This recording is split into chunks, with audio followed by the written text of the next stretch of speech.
สบายดีท่านผู้ชมมื้อนี้พาท่านผู้ชมมาขี่รถไฟใต้ดินนำกันเนาะอยู่ประเทศจีนรถคันนี้เขียวอาดลาดเนาะโอ้บ่ธรรมดาเนาะ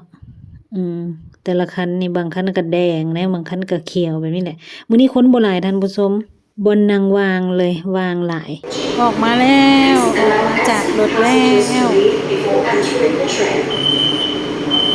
รถก็ไปแล้วแป๊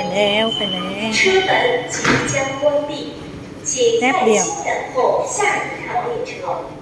Please stand clear of the closing doors and wait for the next train. ป้ายยังบ่ไปแล้วรถไฟใต้ดินไปแล้วสะดวกสบายอยู่จีนท่านผู้ชมไปแล้วเรียบร้อยก็ขึ้นลิฟต์มือขึ้นไปเทิงพุ่นเนาะ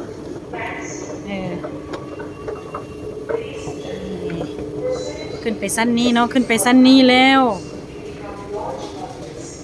ยังมีชั้นหนึ่งอีกเนาะอีกคันใดอีกเรือนอีกชั้นหนึ่งจึงฮอดถึงดินพุ่นเนาะอันนี้เขาอยู่ลุ่มดินใต้ดินเตรียมออกไปบัดนี้กำลังออกไปเขา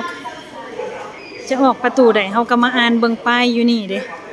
สิไปประตูใดเขาก็มาอ่านเบิ่งอยู่นี่มันจะมีแผนที่บอกทางอยู่นี่เด้ป้ายค่อยมีบัตรเนาะค่อยมีบัตรค่อยจะกดบัตรแล้วออกไปก่อนเด้อสะดวกสบายอันนี้มันบ่อนเติมเงินเนาะแล้วอันนั้นก็แม่นบ่อนเติมเงินคือกันเติมบัตรเฮาเนาะสะดวกสบายกำลังย่างไปขึ้นลิฟต์ต่อไปแล้วเขาก็ออกไปถึงทางพุ่นเนาะท่านผู้ชมไปน้ำก้านมาแล้วเนาะมีทั้งคันใดเรือนแล้วก็คันใดธรรมดาเนาะแล้วแต่คนอยากขึ้นเนาะออกกำลังกายก็ขึ้นคันใดอันนั้น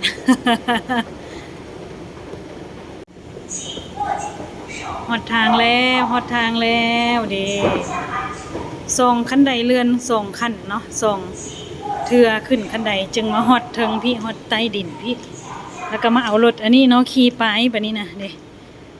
รถจักรไฟฟ้านี่อยากไปใส่ก็เอิ้นรถหรือว่าเอิ้นรถแท็กซี่หรือว่าจะเอารถสกูตเตอร์ไฟฟ้าเนาะรถจักรไฟฟ้าขี่ไปก็ได้เด้อท่านผู้ชมมีหลายสำหรับคลิปนี้ก็สิเอาสำนีก่อนท่านผู้ชมเดี๋ยวมื้อหน้าจะมารีวิวใหม่ให้ท่านผู้ชมได้เบิ่งน้ำกันเนาะขอบใจทุกการรับชมเนาะขอบใจหลายๆ